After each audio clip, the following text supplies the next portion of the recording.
It's the Flow Friday Night Sports Show, and it's time for us now to have a look at what's been going on in Mallee Netball. Some big games in the A-grade competition last week, and joining me on the line to help us go through some of those, Nicole McMahon. How are you? Hello, Jason. Good, thanks. How are you? Good to have you back on. And we'll start with your girls today. Lamoureux, who doubled Murrayville's score, another big win for you. So keeps you in third spot on the ladder, 60-30, a good solid win. Yes, very happy with that win, helping our percentage, which is increasingly getting stronger. So 30-goal win to Lamoureux, very consistent 4 quarters. We had Jo Pont having a stellar game, a backing goalkeeper, had her work cut out for her up against Stacey Merzer-Bruns, who had they had a hard fight all day, but well done to Jo. Also, Amy Dyer slipped into goal shooter for the day, probably a bit out of her comfort zone, but she was head down, bum up all day and worked really hard, so well done to Amy. For Marvel, I thought Miranda Walker, who played in a defence, got her hands to whatever ball she could and worked hard all day, so well done to Lamoureux. Indeed. Now, we move on to BDT, one of your arch rivals. They won by the same margin over Pekin Districts, albeit with a different scoreline. It was 49 to just 19, so 30-goal winners BDT. Yes, solid win by BDT. Lucy Dowd and Bella Konecki getting the best for them. And Peak, the coach listed a few players, so you're happy with Maddie Farley, Ash McArdle, Kendall Pickering and Kate Sherman. Great team morale still from Peak. They are still fighting hard.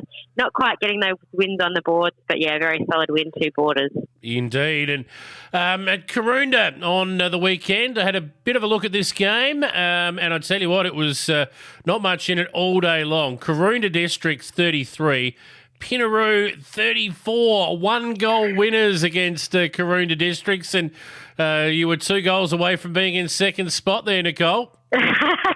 They just snuck in, didn't they? Having a look, Pinaroo were leading the whole game, and then Karoonda just came out firing that last quarter, which they do seem to do. Pinaroo were up by 7 at 3/4 time, and then, Karoonda winning that last quarter. Pinaroo were a bit of all sorts. They did have 2 voucher players for the day, and they had a lot of rain as well. We played at Pinaroo, even though we were playing Marvel, thanks to the COVID restrictions, and we didn't have a drop of rain right until the final whistle went. So we got very lucky, but the story wasn't the same at Karoonda for their match. They were very wet. Kiara Pate looks like she might have been the impact slipping into goal attack for that last quarter for Karoonda, and Skylar Bowden out to centre. For Pinaroo, Taylor having a really accurate game in at goals, and also Kelly Maynard out at wing defence.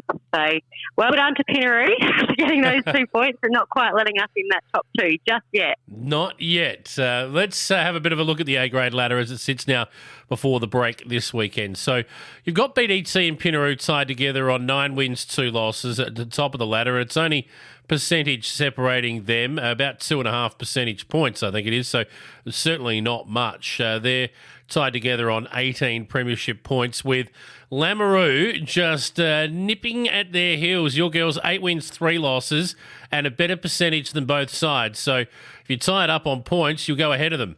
Yeah, that's it. Each of our losses to BDT and Pinaroo have been within, 1 or 2 goals. So we're getting desperate. But I think, after the next 2 weeks, we'll hopefully see some movement up there. But who knows? It's certainly going to be a really exciting end to this year for the A-grade competition. I think that as I said before, BDT, Pinaroo, Lamoureux and Karoonda won't change. Peak could sneak in there if they finish the season undefeated and Karoonda win no more games. But probably don't see that as being a viable option. I think certainly that's all we're here to say. Yeah, certainly unlikely. So Murrayville officially, mathematically eliminated from the race. They can't make the finals now, having had just the 1 draw so far, but hopefully they can get a win. They deserve one. They've certainly been, for a bottom side, to have a percentage of 40. They're a bit unlucky. Yeah, they are. They haven't had a very consistent 7 either, which has been hard work for them. But I think the next game when they they'll match up really well against Peak, and they might scrape 2 points in there. Well, let's hope so. Karoonda District seems cemented to that 4th spot, so they won't go up or down. It's really where the top 3 finish and in what order, I think, is going to be the real point of interest over the last remaining 4 rounds of the season. And In terms of upcoming matches, I mean, we won't preview these games because they're still a couple of weeks away. Obviously, no games this weekend. But, gee whiz, there's a fairly significant game between Pinaroo and BDT, which one of them's got to lose, surely, right? Well, the next round of matches are really exciting. I think each team will be desperate to win that match. It'll be Lamoureux versus Troona, BDT and Pinaroo and Peak and Marvel. So they're all neck and neck on the ladder. So some really exciting games coming up. Yep, there is. Well, enjoy the weekend off, Nicole, and look forward to catching up with you again next week. Thanks, Jason. And also all the best to Elise Binns from Borders, who had a knee recon last week. So all the best for a very speedy recovery. Yeah, we don't like to see injuries like that. Yes, speedy recovery indeed. And good luck to all of the girls from Mallee. There might be a few of them running around playing footy this weekend down in Encounter Bay and Victor Harbour. I think there's a few going down for the country champs for that. I'm not actually sure. I know I definitely know there's some footballers heading down there, but no, best of luck to anyone who's making an appearance. Good stuff. Thanks, Nicole. Thanks, Jason. Cheers.